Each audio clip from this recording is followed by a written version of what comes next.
우리 같이 한 목소리로 합독하도록 하십시다. 하나님의 말씀입니다. 그러므로 너희는 이렇게 기도하라. 하늘에 계신 우리 아버지여, 이름이 거룩히 여김을 받으시오며 나라가 임하시오며 뜻이 하늘에서 이루어진 것 같이 땅에서도 이루어지이다. 오늘 우리에게 일용할 양식을 주시옵고 우리가 우리에게 죄 지은 자를 사하여 준 것 같이 우리 죄를 사하여 주시옵고 우리를 시험에 들게 하지 마시옵고 다만 악에서 구하시옵소서. 나라와 권세와 영광이 아버지께 영원히 있사옵나이다. 아멘.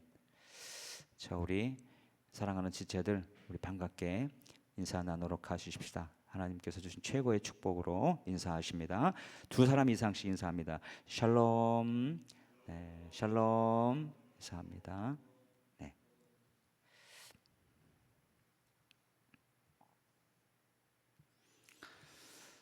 저는 또 한 주간 은혜 가운데 잘 살았습니다. 하나님이 우리에게 주신 자원, 또 우리가 돌보고 관리하고 활용해야 할 그런 자원들이 있죠. 그런 자원들도 또 때를 놓치면 안 되는 그런 부분들도 있습니다. 특별히 농사를 하거나 이런 분들은 어느 계절에 어느 시기에 뭘 해야 하는지가 명확하게 나오잖아요. 그렇게 시기적절하게 우리에게 맡겨진 일들을 또 놓치지 않게 그렇게 하는데 좀 힘썼던 한 주였던 것 같습니다. 여러분도 다들 평안하시고 건강하셨죠? 네, 감사합니다. 오늘 메시지의 주제는 나라와 권세와 영광이 아버지의 것입니다. 정말입니다. 우리가 계속해서 외식이라고 하는 주제로 마태복음 6장의 앞부분을 다루고 있죠. 외식이란 배우가 맡은 배역을 연기하는 것을 가리키는 거라고 말씀을 드렸습니다. 실제 모습과는 다르게 경찰이 아니지만 경찰처럼 배역을 맡은 사람은 경찰처럼 행동해야 하고 거지같이 살지만 대기업 회장으로 배역을 맡으면 대기업 회장처럼 연기를 해야 하는 게 배우지요. 그래서 외식이라고 하는 것은 그런 것이다. 이렇게 연기하는 것이다. 라고 말씀을 드렸습니다. 먼저 우리는 구제에 관한 외식을 살펴보았죠. 우리가 지금은 기도에 관한 외식을 짚어보고 있는 중입니다. 그 중에서 우리가 소위 주기도문이라고 불리는 주님께서 가르쳐 주신 기도문, 이 부분을 다루고 있습니다. 이 부분을 우리가 중요하게 생각해서 자세하게 다룰 수도 있겠죠. 하지만 저는 이 시간 의도적으로 그렇게 하지는 않을 것입니다.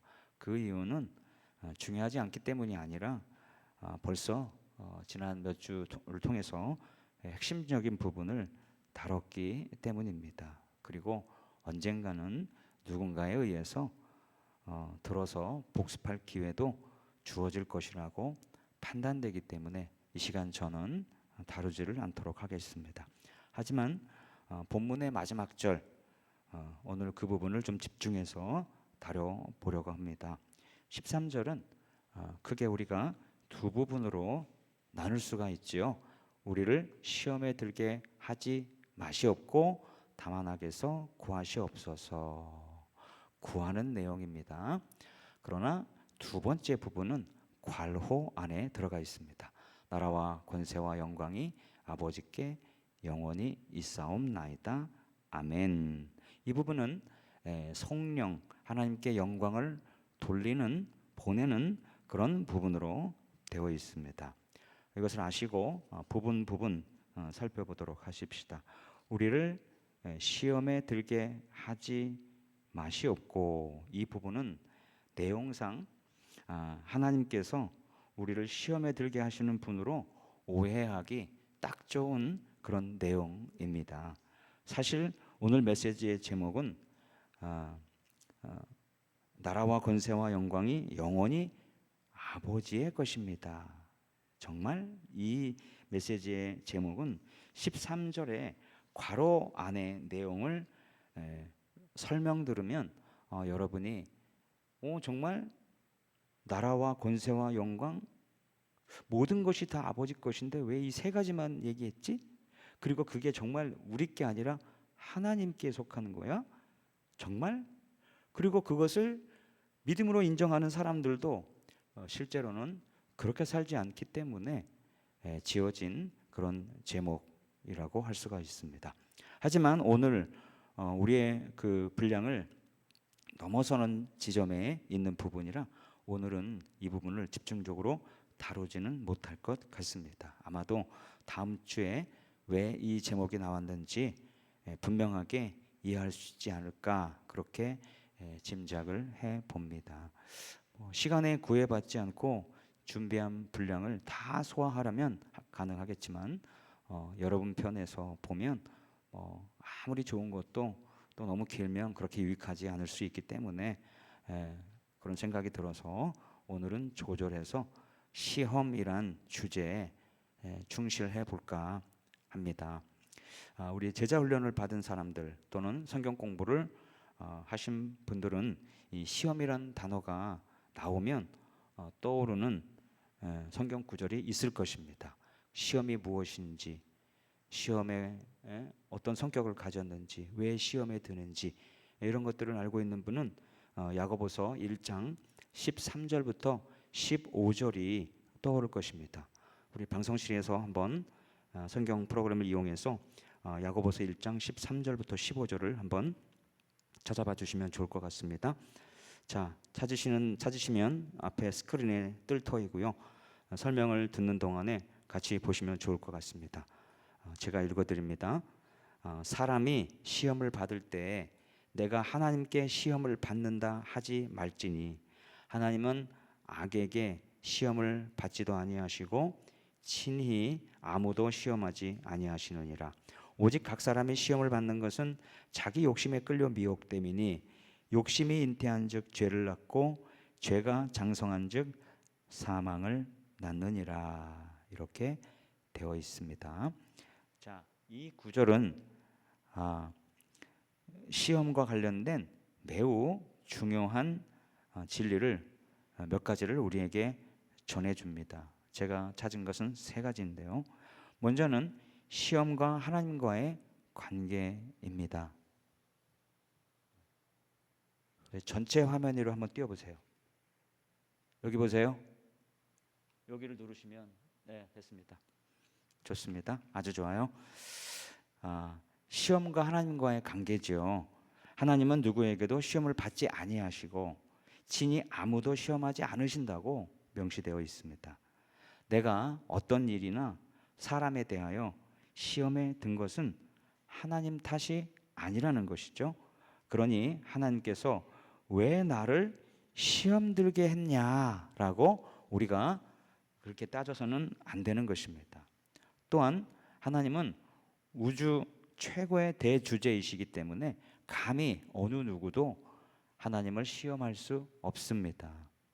아무리 똑똑한 개라고 할지라도 주인을 시험할 수 있을까요? 집단엔 할 수 있을 것이라고 착각할 수 있습니다. 내가 주인님이 밥을 엄청 맛있는 걸 줬는데 이미 내 배가 부르지만 또 먹고 싶어. 주인님이 나를 사랑하는지 안 사랑하는지 배고픈 흉내를 좀 내봐야 되겠어. 배고파서 자꾸 낑낑대고 더 주세요, 더 주세요. 그래서 주인이 나를 얼마나 사랑하는지 또 주는지 안 주는지 한번 테스트해봐야 되겠다. 이렇게 주인을 짓단에는 시험할 수 있을 거라고 착각할 수 있습니다. 하지만 어림 반푼어치도 안 되는 말이죠. 대주제이신 하나님을 어느 누가 감히 시험할 수 있겠어요? 하나님 모르게 자신의 실력으로 0.1mm라도 하나님께 접근할 수 있어야 시험이든지 뭐든지 해볼 거 아니겠어요? 그런 일은 가능하지 않습니다. 따라서 하나님은 누구에게도 무슨 일로도 시험받지 않으신다. 두 번째 우리가 발견할 수 있는 진리는 사람이 시험에 빠지는 이유에 관한 것입니다. 야고보는 각 사람이 시험을 받는 것은 자기 욕심 때문이라고 명확하게 진단합니다. 무엇인가에 탐심이나 욕심을 가지고 있기 때문에 그것에 끌려서 유혹에 넘어간 것이라고 말합니다. 예를 들어서 고기와 술을 함께 먹어본 사람이 아무리 끊었다고 선언을 해도 또 넘어질 수 있는 것은 욕심, 즉 그 맛과 그 기분, 또 그 마심으로 느끼게 되는 그 감흥에 대한 욕심이 살아있기 때문이고, 그 욕심에 이끌려서 다시 입에 술을 댈 수 있는 것입니다. 그러면서 주여 어찌하여 나를 시험하시나이까, 이렇게 말해서는 안 된다는 것이죠. 각 사람은 각자의 욕심 때문에 유혹에 넘어간다는 것입니다. 세 번째가 저는 좀 개인적으로 중요하다고 생각하는데요. 이 탐욕의 치명적인 결과가 무엇이냐에 대해서 이 구절은 말하고 있습니다. 15절에 욕심이 잉태한즉 죄를 낳고 죄가 장성한즉 사망을 낳느니라 라고 되어 있는데요. 현대화 성경은 이것을 이렇게 번역했습니다. 그 악한 생각이 악한 행동을 하게 만들어 결국 하나님께 죽음의 형벌을 받게 됩니다 라고 번역했습니다. 제가 NLT라고 하는 영어 성경을 직역해 봤는데요, 거기를 번역하면 이렇습니다. 이러한 욕심이 임신되어서 죄악된 행동들을 출산합니다. 그리고 그렇게 죄가 성장하도록 방치하면 결국 죽음을 출산하게 될 것입니다. 어떤 여인이 임신의 조건을 만들어 놓고 때가 되면 그 임신된 아이가 세상 밖으로 나오는 그런 프로세스 과정을 욕심, 그리고 욕심이 우리 마음 가운데 착상이 돼서 수정이 돼서 그 다음에 그것이 죄가 되고, 죄가 결국은 성숙하게 되면 죽음을 낳게 된다, 이렇게 말을 하고 있어요. 그렇게 죄가 성장하도록 방치하면 결국 죽음을 출산하게 될 것입니다. 처음에 임신이 되면 그 사실을 아무도 모릅니다. 하지만 착상이 이루어지면 시간이 지나면 점점 임신의 징후들이 나타나고 나중엔 결국 자궁 속에서 나오게 되잖아요. 바로 이것이 야고보가 경고하는 죄의 확장성과 파급력입니다. 마치 잡초가 엄청난 번식력으로 세력을 키우듯 욕심을 방치하면 엄청난 파급력으로 마음의 정원을 장악해버립니다. 이렇게 계속 방치해 놓으면 결국 잡초가 온 정원을 다 망쳐놓아 정원의 좋은 식물까지 죽이게 되는 것과 마찬가지입니다. 저희 텃밭에도 털별꽃 아쟁이라고 지긋지긋한 잡초가 있는데요, 정말 뽑아도 한도 끝도 없이 나와요. 이거는 아주 조그마만큼의 뿌리가 남아 있어도 결국은 또 자생해서 고개를 들고 나오더라고요. 이렇습니다. 얘네들이 자라면 이런 좋은 작물에 붙어 있어서 거기에 있는 영양분을 빨아먹고 결국은 엄청 세력이 커져서 기본 좋은 식물들을 다 덮어서 결국은 망치게 됩니다. 그러기 전에 뽑아버려야 되거든요. 욕심의 결국은 죄로 인한 죽음이라는 것입니다. 이렇게 시험과 하나님과의 관계, 사람이 시험에 빠지는 이유, 탐욕의 치명적인 결과, 이렇게 야고보를 통해서 우리는 시험과 관련된 중요한 세 가지 진리를 터득했습니다. 우리는 이 진리를 듣기만 할 것이 아니라 가슴 깊이 새겨야 할 것이에요. 근데 여러분들이 이렇게 질문하시는 분이 있을 거예요. 목사님, 하나님이 시험하지 않는다고 하셨는데 그럼 아브라함에게 이삭을 번제로 드리라고 한 것은 뭔가요? 그거 시험 아닌가요? 이렇게 질문하는 분이 있을 수 있습니다. 맞습니다. 하나님이 아브라함에게 한 것이 시험이라고 할 수 있지요. 하지만 면밀한 성경 공부를 통해서 우리는 시험이 두 종류의 시험이 있다는 것을 알 수가 있습니다. 하나는 테스트로서의 시험입니다. 다른 말로 검증하는 것이지요. 그릇의 강도나 금이나 보석의 순도를 측정하는 것도 일종의 테스트입니다. 휴대폰도 테스트를 하죠. 어느 정도 높이에서 어느 각도로 어느 강도로 떨어뜨리면 액정이 깨지는가 수백 번 수천 번 확인하고, 폴더 같은 경우는 접었다 폈다 하면 어느 정도 몇 번 정도 하면 어느 시점에서 이 액정이 나가는가 이런 거를 다 테스트합니다. 다른 말로 검증하는 것이죠. 이 테스트의 목적, 테스트로서의 시험의 목적은 성품이나 품질 그리고 역량, 퀄리티의 검증입니다. 합격 여부에 따라서 상과 복이 뒤따르지요. 그 목적으로 하는 검증을 테스트로서의 시험이라고 하는 겁니다. 이런 류의 시험은 하나님도 하십니다. 아브라함도 하나님을 사랑하나 사랑하지 않나, 하나님을 더 사랑하나 아들을 더 사랑하나 테스트하고, 그 테스트에 합격하니 아브라함에게 약속한 그 약속을 풍성하게 허락하시잖아요. 하나님도 아무나 다 일꾼으로 쓰시지 않고 아무나 다 상과 복을 주시지 않고 반드시 테스트를 거치십니다. 일정 부분의 테스트를 통과해야 일꾼으로 쓰시고 약속된 상과 복을 내려주십니다. 재물을 다뤄야 하는 청지기로 살아야 하는 사람들은 갑자기 엄청난 재물을 주는 겁니다. 이게 웬 떡이냐 그러면서 그거를 11조도 안 드리고 또 이웃과 함께 나누고 공동체의 유익을 위해서 쓰지 않고 오로지 자신의 목적만을 위해서 쓴다. 그 사람은 하나님이 이 물질로 테스트를 한 거에 불합격인 거예요. 얘한테는 큰 돈을 맡기면 안 되겠구나. 작은 일에 불의한 자는 큰 일에도 불의하고 작은 일에 충성된 자는 큰 일에도 충성할 수 있다 하는 사실을 우리는 기억해야 하죠. 이렇게 하나님의 성품과 특성에 이렇게 복을 주시기 위해, 우리를 검증하시기 위해서 하나님 테스트, 시험은 부합하는 겁니다.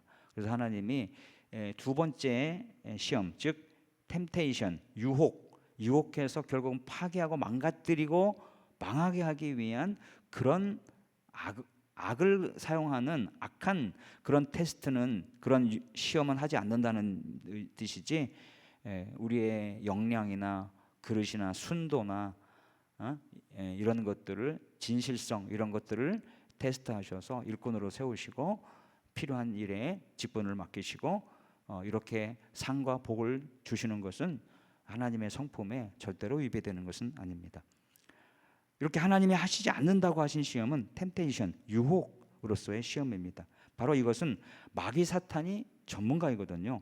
우리가 잘 아는 요한복음 10장 10절 한번 띄워주세요. 요한복음 10장 10절. 요한복음 10장 10절이 마귀의 대표 아이덴티티, 트레이드마크 정체성이죠. 한번 보시겠습니다. 요한복음 10장 10절인데요. 자, 한번 쭉 올려주시면 좋겠어요. 위로 올리면 되잖아요.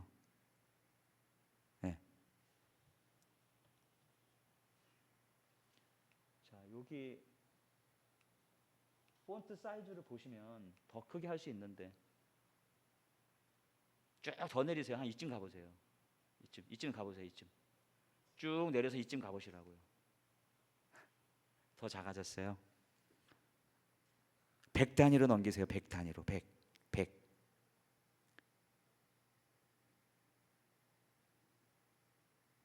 네, 좋아요. 우리 앞이 잘 안 보이시는 시력이 안 좋으신 분들을 위해서 좀 배려해 드렸습니다. 요한복음 10장 10절 같이 한번 읽습니다. 시작. 도둑이 오는 것은 도둑질하고 죽이고 멸망시키려는 것뿐이요 내가 온 것은 양으로 생명을 얻게 하고 더 풍성히 얻게 하려는 것이라. 여기서 나온 도둑은 사탄을 가리킵니다. 사탄의 정체성을 뭐라고 설명하죠? 도둑놈, 살인자, 그리고 파괴자라고 정의합니다. 그렇죠? 여기 도둑질하고 죽이고 살인하고 살해하고 멸망시킨다, 우리를 파괴하려는 목적으로, 이게 대표 마귀 사탄의 정체성이고 아이덴티티입니다. 자, 이거 매우 중요해요. 마귀가 이렇게 시험해요. 그리고 이렇게 치밀하고 아주 조직적이고 계획적으로 시험해요. 그래서 주님께서 뭐라고 말씀하셨어요? 우리를 시험에 들지 말라고 기도하신 거, 우리를 시험에 들게 하지 마시옵고 이 악한 마귀 사탄의 치열하고 치밀한 모든 시험으로부터 우리를 보호해 주십시오라는 기도를 해야 한다고 말씀하시는 겁니다. 여러분들이 하나하나 살펴보면 마귀가 왜 어떻게 이렇게 치밀하게 하는지 여러분이 아시면 아마 경각심이 생길 겁니다. 첫 번째로 성경 본문을 그대로 띄워주세요. 도둑질은 한번 보실까요? 그는 하나님께서, 이 마귀 사탄은 하나님께서 주신 선하고 아름다운 것을 훔쳐 빼앗아갑니다. 우리 마음속에 있고 우리 주변에 있고 우리 하나님께서 우리에게 맡기신 그런 것들이죠. 대표적으로 우리가 하나님의 형상과 모양으로 지음 받았잖아요. 하나님의 첼렘과 데무스로 우리가 지음 받아서 우리가 하나님이 우리에게 맡기신 것을 대리통치해서 생육하고 번성하고 땅에 충만하고 땅을 정복하도록 그렇게 하셨고, 하나님처럼 이렇게 통치하고 다스리고 사람들을 구원하고 고치고 치유하고 이런 일을 하고 하나님처럼 거룩하고 사랑스럽고 자비롭고 은혜롭고 이러한 형상과 모양으로 지음받은 우리들의 이 형상과 모양을 죄로 인해서 타락하게 만들어서 그것들을 훔쳐갑니다. 그래서 하나님의 형상과 모양이 우리 인간들 안에 그렇게 많이 남아있지 않아요. 이것을 회복시켜 주시려고 하나님이 성령 하나님을 우리 신자들 안에 내주하게 하신 거잖아요. 우리가 내주하시는 성령 하나님께 얼마나 순종하고 얼마나 협력하느냐에 따라 내주하시는 성령 하나님께 하나님께서 하나님 닮은 모양과 형상, 그 형상으로의 회복이 더디 일어나기도 하고 신속하게 일어나기도 하는 것입니다. 사탄은 원조 도둑놈이다라고 할 수가 있어요. 그 다음에 죽이고, 이 죽이는 것은 살해하는 거거든요. 없애는 거거든요. 사탄의 정체성은 죽이고 살해하는 겁니다. 사탄은 우리를 죄로 인해 하나님의 생명에서 떨어져 나가게 합니다. 마치 포도나무에서 가지가 잘려나가서 곧 죽게 되는 것과 마찬가지거든요. 그러면 사탄은 뭘 죽일까요? 생명은 하나님께 속한 것이기 때문에 직접적으로 사탄이 감히 우리의 생명에 손을 댈 수는 없습니다.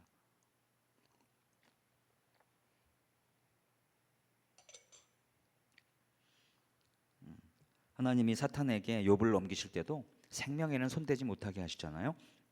한마디로 사탄이 죽이려고 하는 것은 성경 공부를 통해서 저는 이거라고 발견했습니다. 그것은 한마디로 은혜의 생태계입니다. 한번 따라합니다. 은혜의 생태계.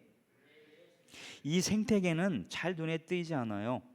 그러나 이 생태계가 파괴되면 은밀한 환경 파괴나 무분별하고 무책임한 행동, 예를 들면 지하수로, 여러분들 우리가 쓰는 하수도로 아주 독극물, 독약물 이런 것들을 정화시설을 거치지 않고 흘려보낸다. 그러면 어떻게 돼요? 보통 홍수 때, 이때 아주 양심 없는 공장에서 아주 대규모의 이런 그 독극물이나 이런 것들을 이 홍수가 난 틈을 이용해서 하천으로 흘려보냅니다. 그러면 어떻게 돼요? 그 물과 함께 떠내려가면서 결국은 거기에 있는 생태계가 죽어요.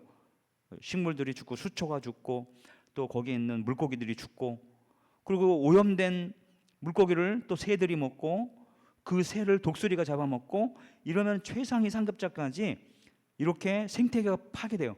그러면은 그렇게 오염된 그 물고기를 모르고 거기에 수은이나 이런 중금속에 중독된 물고기를 아주 깨끗한 물에 산다고 잡아가지고 회를 떠서 먹었어요. 그러면 어떻게 돼요? 그 중금속이나 이런 거에 중독이 된 것을 먹으면 어떻게 돼요? 우리도 수은 중독이 일어나고 이렇게 돼서 우리의 건강을 해치고 심지어는 암에 걸리고 아주 나쁜 병에 걸리고 질병에 걸리고 이렇게 불행한 삶을 살게 되는 거예요. 이런 것들이 한 번 일어나는 게 아니라 아주 정기적으로 규칙적으로 계속해서 반복적으로 일어나게 되면은 결국은 어떻게 돼요? 생태계가 파괴되거든요.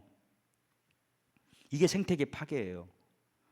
사탄이 하는 일은 은혜의 생태계를 파괴한다.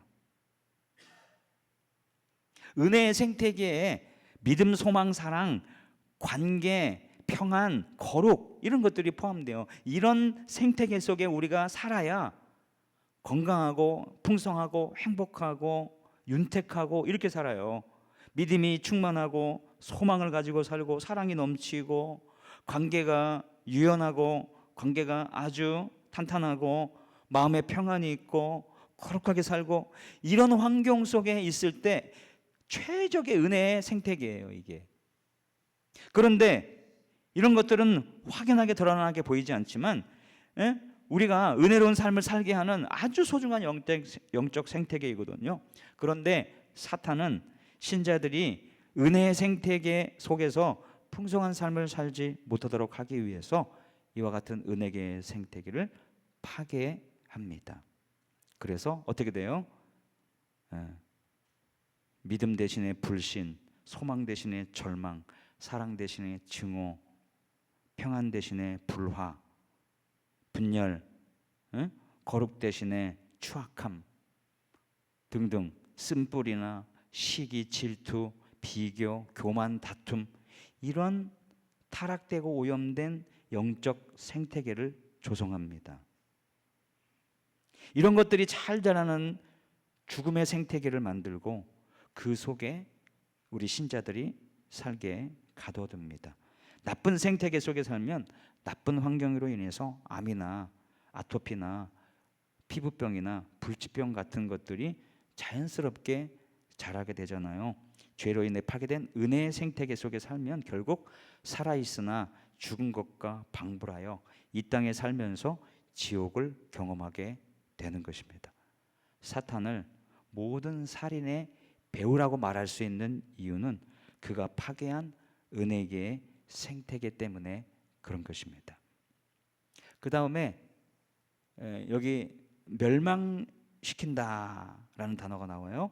이 사탄이 우리가 사탄의 시험으로부터 우리를 구해달라고 해야 되는 이유는 사탄이 전문으로 잘하는 게 도둑질하고 죽이고 멸망시키는 거. 근데 멸망시키는 거 세 번째입니다. 이 세 번째 전문 분야는 바로 멸망, 다른 말로 파괴입니다. 요한은 이걸 멸망이라고 번역을 했는데요. 원어로 기록된 아폴루미라고 하는 이 단어는 destroy, fully, 완전하게 파괴하다, 완전히 멸망시키다라는 뜻으로 번역이 됩니다. 이것은 사탄이 전문으로 하는 행동의 누적된 결과입니다. 그가 도둑질하는 것들, 그가 죽여서 업된 은혜의 생태계 그 결과로 완전한 파괴가 이루어지게 되는 겁니다. 뭐가 파괴될까요? 궁극적으로는 하나님이 세우신 공동체, 가정과 교회, 그리고 더 나아가서는 우리의 삶 전반을 파괴하는 것입니다. 이렇게 사탄의 본업은 도둑질에서 시작해요. 공동체의 삶 전체의 파멸에 이르기까지 그 파괴력 있는 영향력과 흐름은 인간의 힘으로는 도저히 막을 수 없는 것처럼 보입니다. 이렇게 신자를 궁극적인 파멸로 이끌기 위해서 사탄이 하는 행동을 뭐라 그래요? 시험이라고 해요. 시험, 템테이션. 그가 하는 시험의 목적은 도둑질하고 죽이고 멸망시키려고 하는 것입니다. 예수님은 검증해서 상 주고 일꾼으로 세우고 복 주기 위해서 그렇게 하시지만 마귀 사탄은 정반대입니다. 그리고 이 분야의 최고 전문가답게 꽤나 많은 사람들을 시험에 빠뜨리는데 성공하고 있습니다. 사탄의 시험의 이 치명적인 피해를 누구보다 잘 아시는 주님께서 우리에게 이렇게 기도하라고 가르쳐 주셨습니다. 우리가 우리의 욕심과 정욕으로 인해 사탄의 치명적인 유혹에 빠지지 않도록 이끌어 주십시오. 이것이 바로 짧게 우리를 시험에 들게 하지 마시옵고를 풀어서 쓴 것입니다. 다만 악에서 구하시옵소서. 이제 본문으로 돌아갑니다. 이 부분을 다뤄보십시다. 우리에게 이렇게 기도하라고 가르쳐 주심은 단지 사탄의 시험에 빠지지 않도록 보호해 주실 것과 본문으로 바꿔주세요. 네. 나아가 사탄의 시험에 단초가 되는 악으로부터의 구출을 요청드리는 것입니다. 우리가 죄를 지으면 그 죄 때문에 사탄은 도둑질하고 죽이고 파괴할 근거를 마련하는 것입니다. 그 토대를 마련한 것입니다. 그래서 우리의 온갖 죄와 악에서 우리를 건져주시기를 한 번만 기도할 게 아니라 죄를 범하는 상황이나 죄를 범하도록 부추기는 사람이나 우리를 죄에 자주 넘어뜨리게 만드는 것들을 만날 때마다 우리를 구출하여 주시기를 구세주 예수님께 요청드려야 하는 것입니다. 예수님께 너무 자주 그런 요청을 드린다고 여러분 죄송해야 할 필요는 없습니다.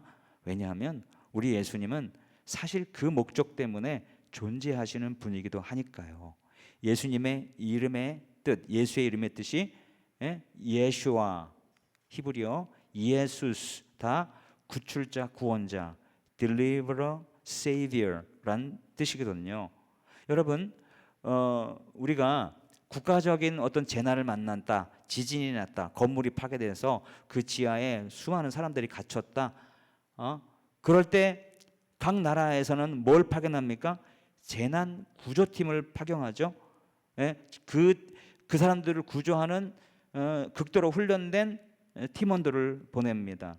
어떤 의미에서는 삼위 하나님, 성부 하나님, 성자 예수님, 성령 하나님은 가장 오래되고 가장 탁월하며 가장 숙련된 구조 기술을 가지신 죄로부터의 구조팀이라 말할 수가 있습니다. 삼위 하나님께서 팀으로 언제든지 우리가 죄에 빠져 있을 때나 죄의 공격을 받을 때, 죄의 공격받아서 넘어졌을 때 우리를 구출해 주십니다. 이렇게 가장 탁월한 구출 능력을 가지신 분들이 조직적이고 효과적으로 우리를 죄에서 구출해 주시면 정말 다행이고 큰 은혜가 아닐 수 없습니다. 여러분들 그렇게 생각하십니까? 아멘이시죠?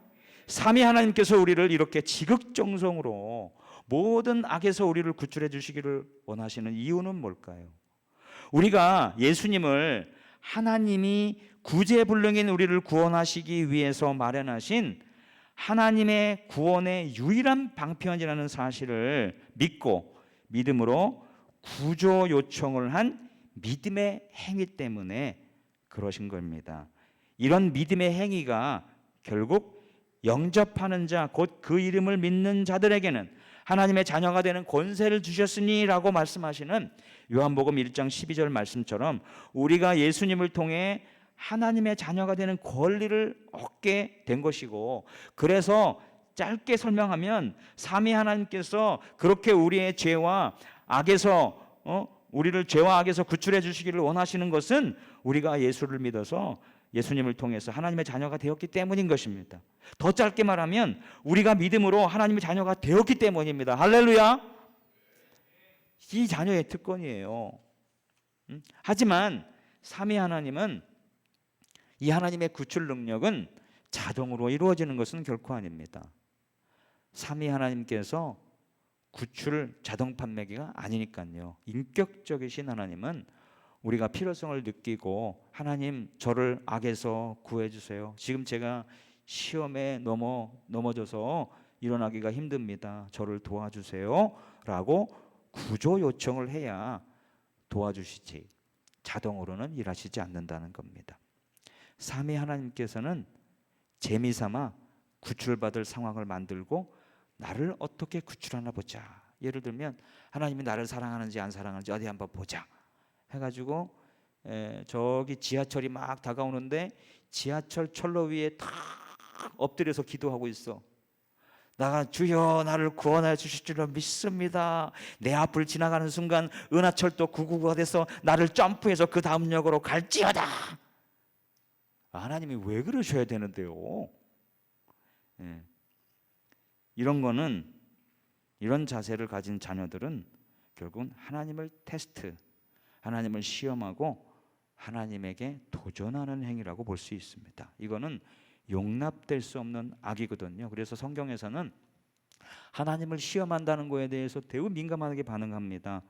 예를 들어서 시편 78편 41절 그들이 돌이켜 하나님을 거듭거듭 시험하여 시험하며 이스라엘의 거룩하신 이를 노엽게 하도다. 이스라엘 백성들이 광야에서 거듭거듭 하나님을 시험해서 거룩하신 하나님을 노엽게 했다라고 말합니다.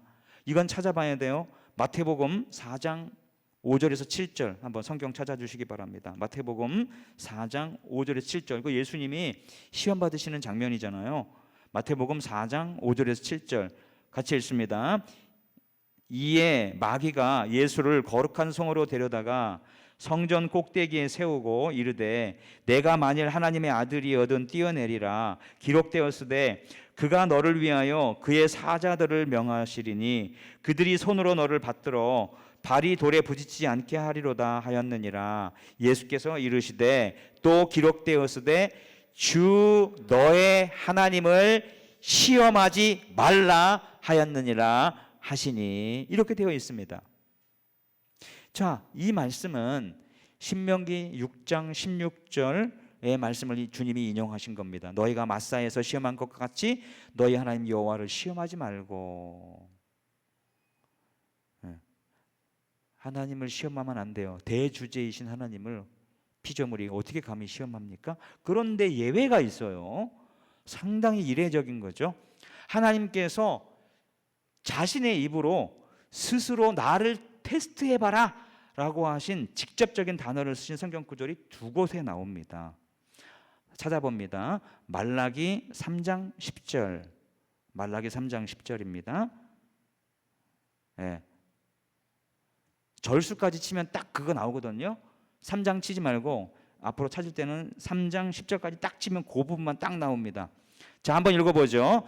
만군의 여호와가 이르노라 너희의 온전한 11조를 창고에 들여 나의 집에 양식이 있게 하고 그것으로 나를 시험하여 내가 하늘 문을 열고 너희에게 복을 쌓을 것이 없도록 붙지 아니하나 보라. 간단하게 말하면 뭐예요? 너희들 11조 의심하지? 11조 드리면 망할 것 같지? 다른 사람보다 부자 못되고 가난해질 것 같지? 그만큼 안 될 것 같지? 정말 그런지 테스트 해봐. 하나님이 자신의 입으로 한 말을 안 믿으니까 뭐라고 하는 거예요? 너 나 테스트 해봐. 진짜 그런지. 내가 11조 하는 사람에게 복을 주는지 한 테스트 해봐. 하나님이 직접 테스트하라고 얘기합니다. 또 한 군데 이사야서 7장 11절 12절, 이사야서 7장 11절로 12절.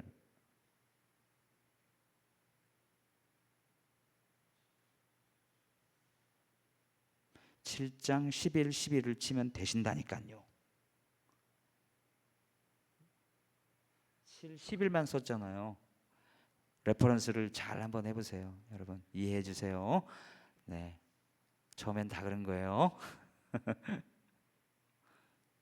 4 띄고 7 콜론 11 다시 12 이렇게 해보세요.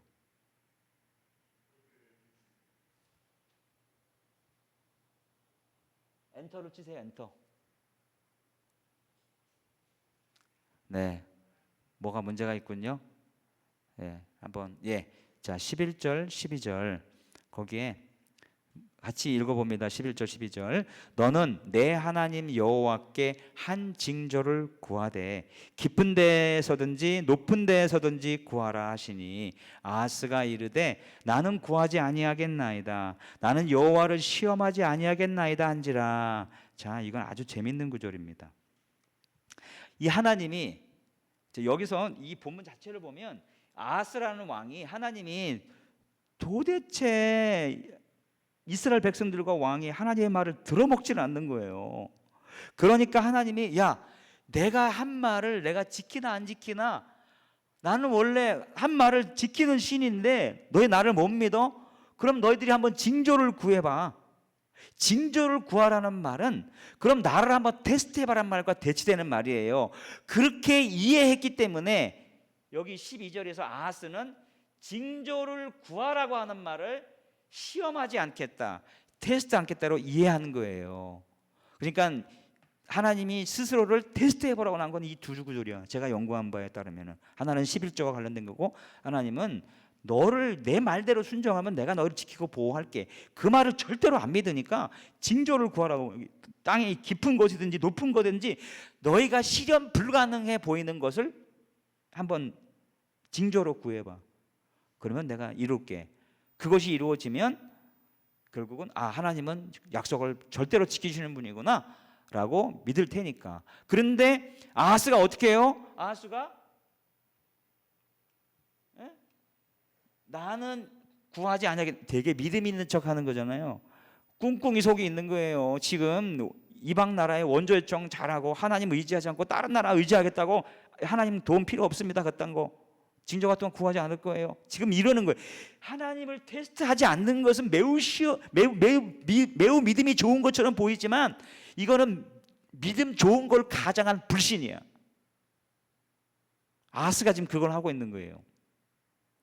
그래서 14절 보세요. 14절 13절부터 보면 이사야가 이르되 다윗의 집이여, 이거는 아하스를 가리키는 거예요. 원하건대 들을지어다. 너희가 사람을 괴롭히고서 그것을 작은 일로 여겨 또 나의 하나님을 괴롭히려 하느냐. 징조를 구하라면 구할 것이지 왜 거부해가지고 불신해가지고 하나님을 괴롭히는 거요. 그래서 14절에 징조가 나옵니다. 그러므로 한번 같이 읽습니다. 그러므로 주께서 친히 징조를 너희에게 주실 것이라. 보라, 처녀가 잉태하여 아들을 낳을 것이요 그의 이름을 임마누엘이라 하리라. 너 내가 한 말 안 믿어? 이래도 안 믿어? 그러면서 처녀가 잉태하여 아들을 낳는 징조를 주실 거라고 약속해요.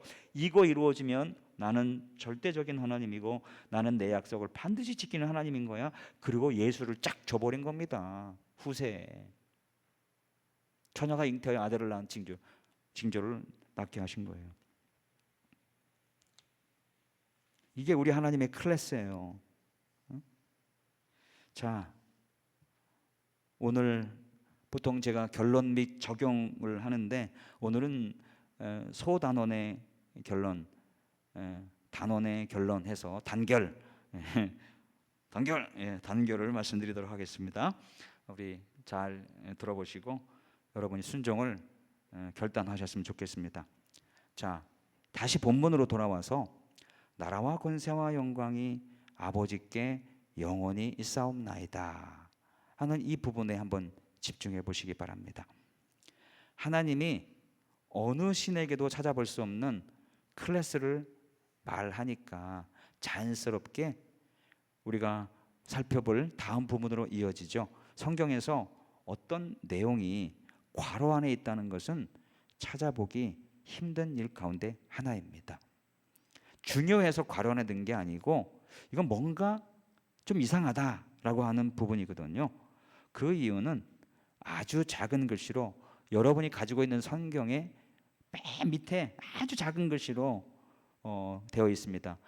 성경을 가지고 계신 분은 괄호 안에 괄호에 있는 이 내용이 번호가 아주 각주 번호가 붙어 있고 맨 밑에 난 외에 주가 있는데 거기 아마 이렇게 써 있을 거예요. 고대 사본에 괄호 내 구절이 없음.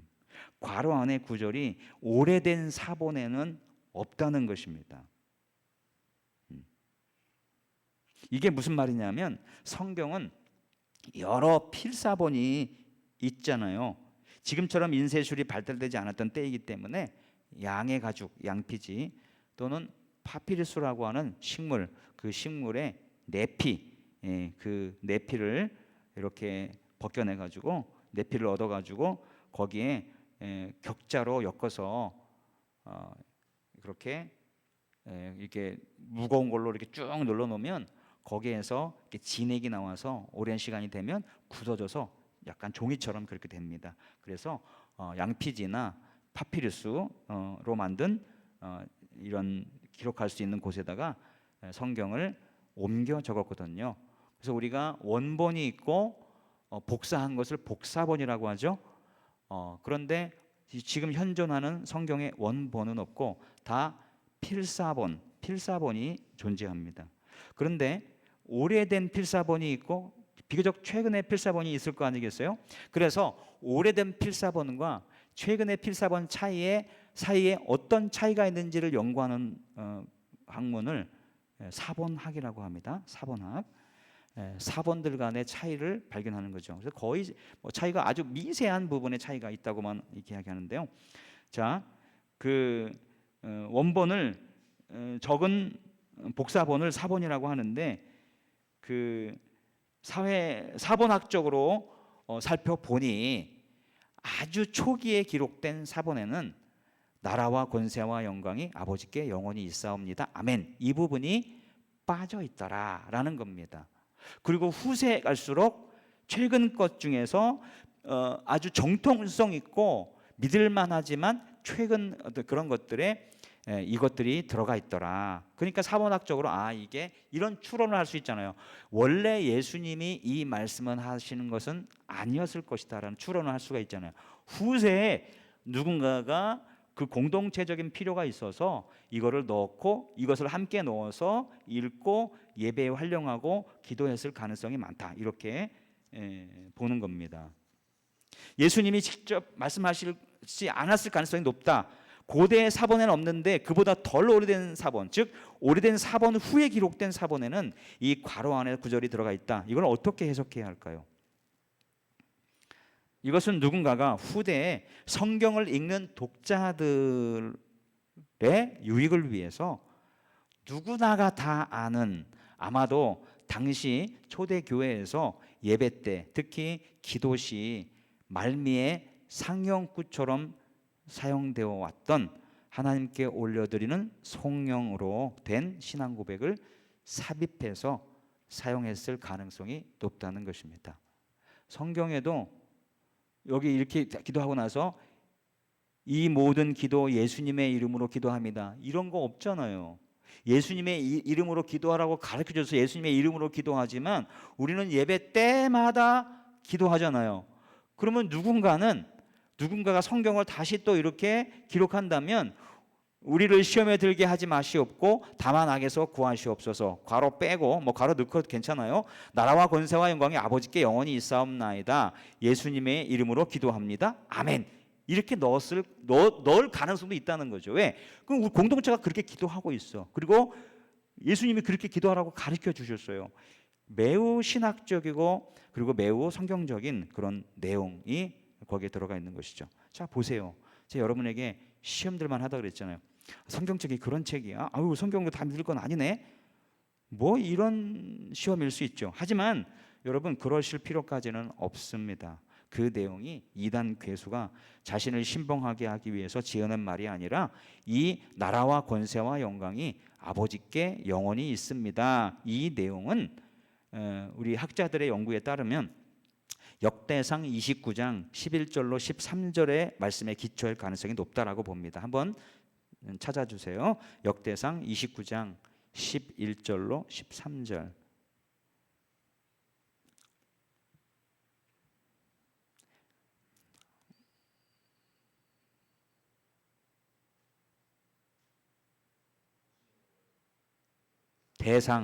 대상 29 1113.